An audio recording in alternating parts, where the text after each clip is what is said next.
आपने यहां इतना शानदार स्वागत किया है। मैं आप सभी का, पोलैंड की जनता का इस स्वागत के लिए बहुत आभारी हूं।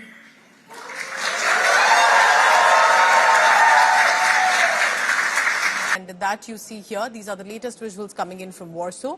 Of course, there was a meeting with the Indian diaspora as well in Poland. So there were a lot of celebrations and arrangements that were made as well.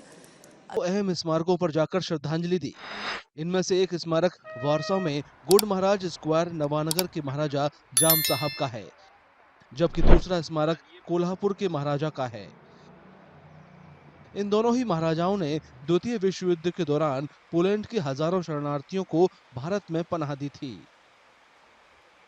जितनी भी दुनिया के अंदर वर्ल्ड वॉर 2 की फॉर एग्जांपल जो India से soldier गए, जो कि उस वक्त एक शेयर्ड टेरिटरी थी, पाकिस्तान, बांग्लादेश, म्यांमार, इंडिया, सारे इंडियन लीडरशिप दुनिया में जहां जहां जाती है उसको वो क्लेम करती है कि देखिए जी इंडिया जो है उसने वर्ल्ड वॉर 2 में आपका सपोर्ट दिया और इंडियंस का खून शामिल है आपकी आज़ादी में। फॉर एग्जांपल इस वक्त भारत के वजीर आज़म पोलैंड में आया तो वहां पे ये बताया जा रहा है कि जो पोलिश कुछ 5-6 हज़ार लोग थे उस वक्त भागे और वो इंडिया आ गए जमुनागढ़ में। और इंडिया उस जो शेयर्ड हिस्ट्री है जो तमाम ममालिक की जो बाद में आज़ाद हुए उसको अकेले क्लेम करता है, जबकि ये यहाँ फिर देखने में आया कि सिर्फ जो हिंदू और सिख जो सोल्जर्स हैं उनकी ज्यादातर वो बात करता है। जो मुसलमान सोल्जर्स थे उस शेयर्ड हिस्ट्री से उनका कहीं पे कोई जिक्र कभी नहीं आया। और पाकिस्तान को तो मैंने कभी बात करते भी नहीं देखा हुआ इस हवाले से कि पाकिस्तान की लीडरशिप ने दुनिया के किसी मुल्क से कभी इस तरह कनेक्शन जोड़ने की कोशिश भी नहीं की कि हाँ जी ये बंदा, हाँ बरतानिया के साथ थोड़ा बहुत हम करते हैं, कुछ एक दो जगह हैं पाकिस्तानी कुछ लोग हैं जिनके बरतानिया में उनके नाम से कुछ सड़क है या कुछ इस तरह, बाकी कुछ खास कभी सुनने को नहीं आया। आप क्या देखते हैं? साथियों, पिछले एक हफ्ते से भारत के मीडिया में आप ही लोग छाए हुए हैं।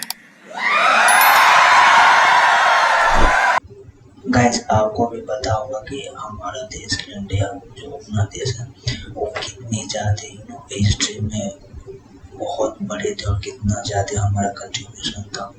और जब अब हम कहीं भी जाते हैं तो हम बताते हैं उस देश को कि हमारा कंट्रीब्यूशन उसके प्रति कितना ज्यादा रहा। जैसे अभी पोलैंड गए तो पोलैंड को हमने वर्ल्ड वॉर 2 में काफी ज्यादा मदद की थी और इनके कारण इंडिया की भी सभी जगह अच्छी बनती, इसे लेके पाकिस्तान चिढ़ जाता है। और आइए देखते हैं दोबारा से पाकिस्तान का इस पे क्या कहना है। पोलैंड के और हिंदुस्तान के आज के तल्लकात नहीं है, ये वर्ल्ड वॉर के टाइम के पोलैंड के और हिंदुस्तान के तल्लकात हैं। चलें ये बात भी बाद में करते हैं। सबसे पहले है ग्रैंड वेलकम के ऊपर।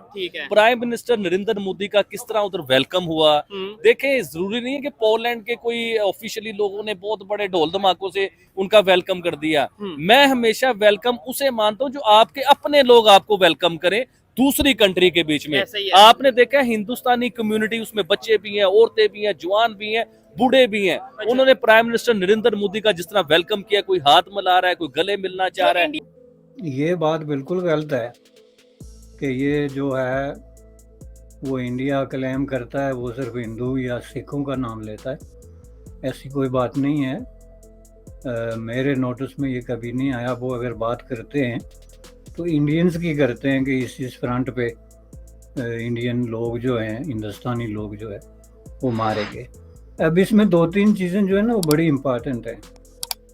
पहली बात ये है जनाब के आप जो है एक वक्त में केक खा भी लें और उसको रख भी लें, ये ऐसा कोई तरीका दुनिया में आज तक ईजाद नहीं हुआ, अनलेस कि आपने अपनी प्लेट में कोई जाली केक रखा हो तस्वराती किस्म का।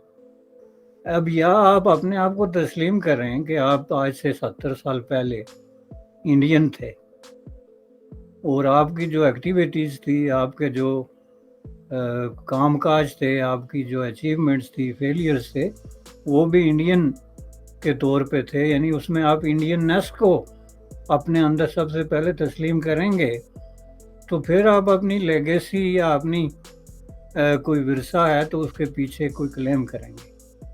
اب حقیقت بالکل آپ نے درست پوائنٹ آؤٹ کی ہے.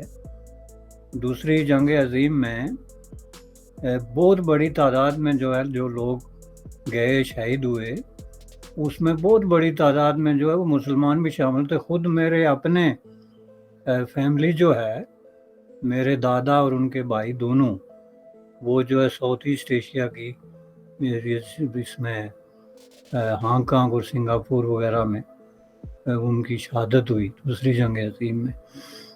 تو اس طرح اگر آپ صرف ہمارے گاؤں میں جائیں ہمارے علاقے میں جائیں تو آپ کو بے شمار لوگ ملیں گے جو مسلمان تھے جو کہ وہ آپ پورا پروسیس جانتے ہیں بڑی تفصیل سے لکھا گیا تاریخ کی کتابوں میں کہ کس طرح بھرتیاں کی گئی اور عام طور پہ زیادہ تر جبری بھرتیاں کی گئی اور بھرتیوں کے لیے جن لوگوں نے ایکٹیو رول پلے کیا وہ مسلمان جاگیردار مسلمان نمبردار مسلمان ذیلدار اور اس طرح کے لوگ تھے. اور سب سے زیادہ اس میں جو ریکروٹمنٹ ہوئی ہے وہ جس کو اب یہ مارشل ٹرائبز کہتے ہیں یعنی یہ نارتھ پنجاب کے علاقے جس میں کہ جو ہے وہ یہ سارے علاقے شامل ہیں اس سے بڑی تعداد میں لوگ گئے. تو اس کو انڈیا تو کوئی تاریخ دان یا سیاستدان اس کو الگ کر ہی نہیں سکتا کہ یہ انڈین تھا یا یہ سکھ تھا یا یہ پنجابی تھا یا یہ تھا. لیکن پری ڈومینیٹنگ جو ہے وہ پنجابی لوگ اس میں انہوں نے شرکت کی تو ممکن ہے اس وجہ سے وہ زیادہ نظر آتے ہوں یادگاریں ان کی یہ زیادہ مینشن ہوتے ہیں جو کہ بڑی تعداد زیادہ تعداد انہی لوگوں کی تھی. اسی لیے ان کو مارشل ٹرائبز کہتے ہیں جس میں ہمارے پہاڑی علاقوں کے لوگ بھی جو ہے وہ شامل تھے.